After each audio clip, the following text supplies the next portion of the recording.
I rise to make a contribution on the bill. There is a phrase often misattributed to ancient Chinese curses, but actually penned by Terry Pratchett, that may you live in interesting times.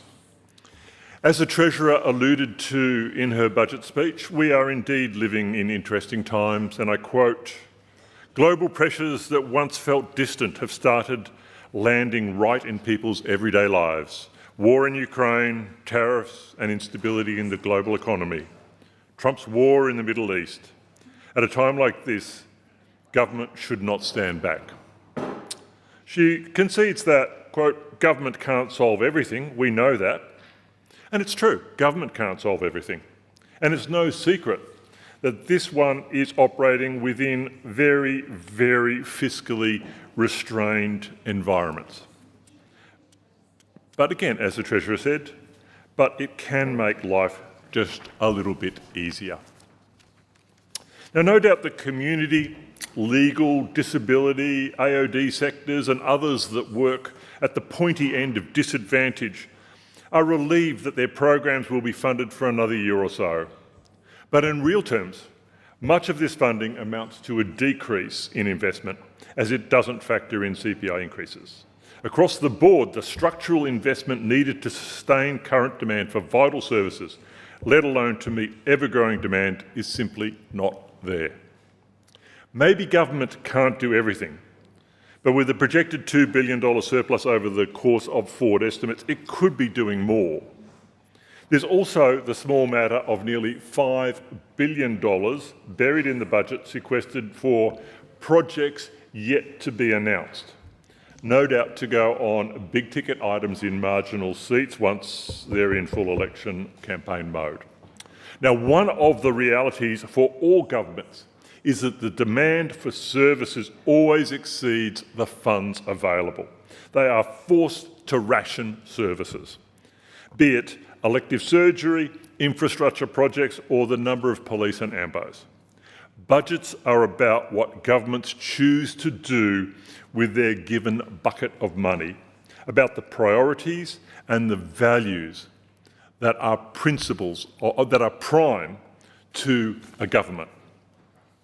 For every investment, there is an opportunity cost. That which you spend on one thing cannot be spent elsewhere.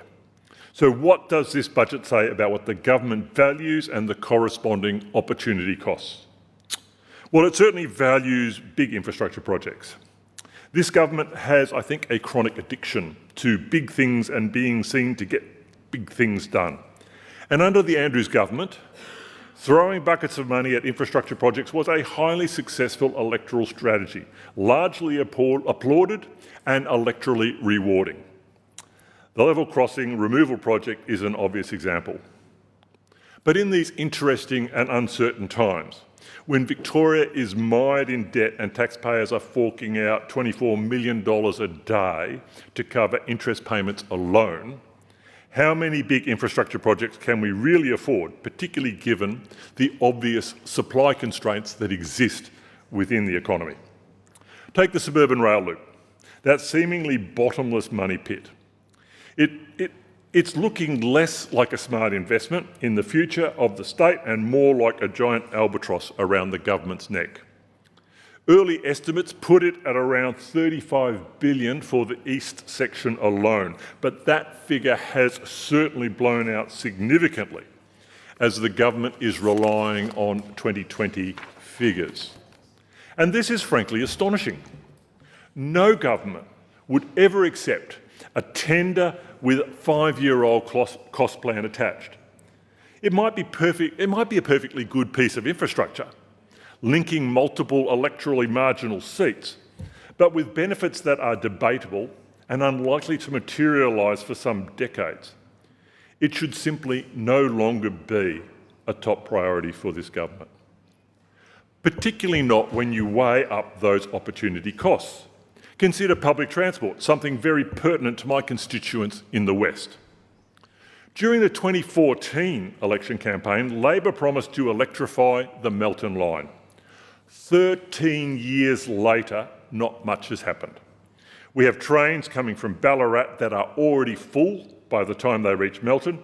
And when I say full, I mean no standing room. I mean people literally forced to stand in the toilet cubicles at peak hour.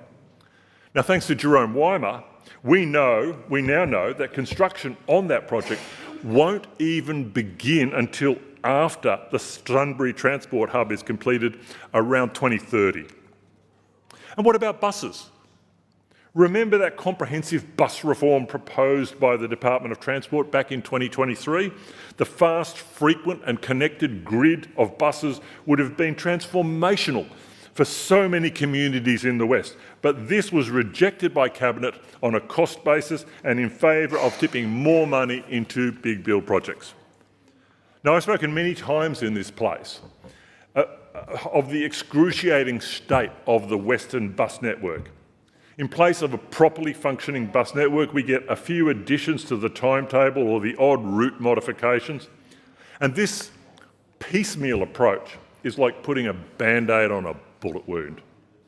It is a source of bitter hilarity among my increasingly cynical constituents, that for each piecemeal change, there's a photo op for whoever the local member is. The record currently stands at 3 MP photo ops for one bus route amendment, but odds are that it will rise to 5 seats before election time.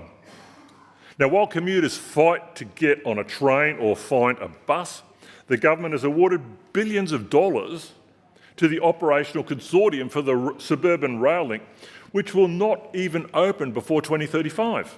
Now, it's basically a poison pill for future governments, and exactly the sort of action we all condemned Jeff Kennett for doing with the East-West Tunnel, only on steroids. Then there's the public housing tower redevelopment project. As I said before, level crossing removals, great idea. But demolishing 10,000 housing units, most of which are entirely habitable, in the middle of a housing crisis is simply insane. Doubly so now that we are seeing Housing Victoria compete against first home buyers and renters to buy private dwellings to house public housing tenants evicted from the towers. I mean, in what world does that make sense? Seriously, did the department not have an alternate accommodation plan or option? We have 65,000 people on the ever-growing public housing waitlist, with 100,000 Victorians accessing homelessness services each year. These are people, these are families. They are sleeping in cars, in tents, in refuges or on the street. People can wait for up to 8 years for housing. It's a disgrace and the product of decades of long neglect by governments of both persuasions. In this context, the government's repeated refusal to produce even the most modest documents to justify the demolition of the towers, business cases, decanting schedules, building conditions reports. The process has been shrouded in secrecy, and it's not good enough. And this is not an isolated case. There are many areas where this government simply refuses to release information to public exposure and public scrutiny. It's little wonder people have lost faith in them. It's equally clear that the government has no faith in the common sense of Victorians. Labor regularly frames itself as the party of working people. As Premier Allen boldly declared at this year's ALP State Conference, we're not just a government, we're a movement powered by workers. It's an incredible statement when we have all witnessed the shameful spectacle of Victoria's frontline workers, its health workers, its teachers, its AMBOs, its police, needing to take industrial action to get a wage increase that barely covers inflation from this Labor government. Sector responses to the budget have a depressingly similar theme. It's enough to keep the lights on, but that's about it. To quote Uniting VicTaz CEO, Carol Jeffs, sadly, these measures are a drop in the ocean and do little to move the dial to reduce poverty and disadvantage in the community. Families and individuals are doing it tough and continue to fall behind. Investment in the AOD sector is a record $415 million, a 4.24% increase on previous funding. It sounds like a lot, but it's not enough to keep up with inflation, let alone the growing community demand for treatment. Median wait times for treatment remain at around 40 days. On any given day, some 4,500 people wait to access AOD treatment. This budget does little to address the strain on resources and frontline workers and means that many Victorians will be unable to access the services they so desperately need. The disability sector welcomed investment in inclusive education and some funding for thriving kids. But at the same time, the government has reduced its spending on disability programs and services by $68 million. And this is at a time when federal funding on the NDIS is being rolled back. It is also tragic to see the closure of over 90 supported living disability homes, with a further 450 at risk of closure. And this government simply says it's a federal problem. Minister, stand with some of the 70-year-old, 80-year-old parents whose kids who are 50 or 60 are being thrown out onto the streets as they weep with "what do I do?" and tell me that that is a compassionate Labor government. Equally disturbing is this government's lack of actions to address our mental health crisis. Mental Health Victoria wonders if the Royal Commission reforms have been benched. I quote, "At the midpoint of the Royal Commission implementation, the 2026-27 budget outcome for mental health limped across the line, aided by a handful of hard-fought and worthy investments, but weighed down by a heavy burden gifted to our future selves." The Centre for Multicultural Youth noted, and I quote, "Targeted youth mental health support, a recognised national emergency, has not received the increased investment the Royal Commission promised, and that families and young people urgently need." It is a far cry from Victoria's youth strategy released in 2022, which promised young Victorians inclusive and accessible support to achieve their goals and feel optimistic, motivated and inspired about the future. It was one of those whole-of-government strategies full of worthy aspirations and bold actions that the government has basically walked away from. I suspect young people would find little inspiration in this budget. And by the way, are we still the education state? I know it's a tagline on our number plates, but with the state's record of inadequate and inequitable public education funding, and with Victoria lagging behind every other state in terms of funding its Gonski commitments, surely that slogan is not merely redundant, it is an embarrassment. We can't afford to fund education, public transport, health services or housing, but at least there's no shortage of change to fund the government's much-vaunted tough-on-crime policies. While frontline services struggle to stay afloat, the budget has hundreds of millions of dollars for prisons and policing and for responses that have proven over and over to be useless in preventing and reducing crime. This includes $720 million to increase the number of prison beds. And while these regressive laws create further need for legal services, the budget fails to fund these services.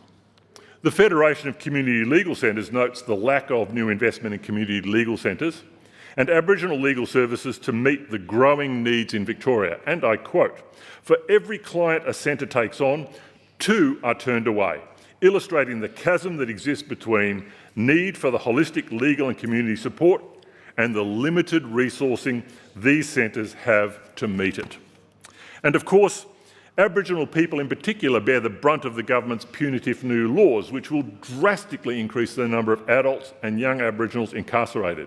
Yet the combined funding received by the Victorian Aboriginal Legal Service and GIRA is less than 1% of the $734 million allocated to community safety measures and Victoria Police.